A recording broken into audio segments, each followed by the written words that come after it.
ओम शांति। एकता और विश्वास की विशेषता द्वारा सफलता संपन्न बनो।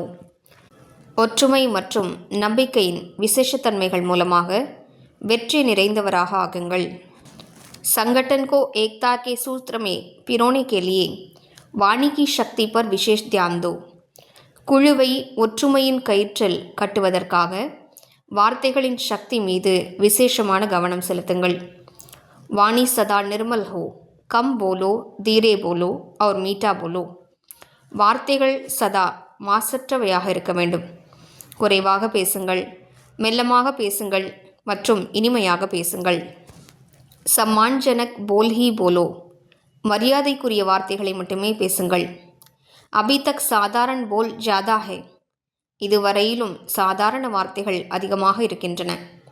अलौकिक बोल हो, फरिश्तों के बोल हो, हर बोल मधुर हो।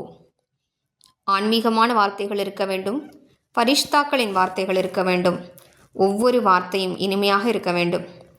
अभी इस बात पर अंडरलाइन करो, तब प्रत्यक्षता होगी। இப்போது இந்த விஷயத்தை அடிக்கோடிடுங்கள், அப்போது தந்தையின் வெளிப்பாடு ஏற்படும்। ஓம் சாந்தி।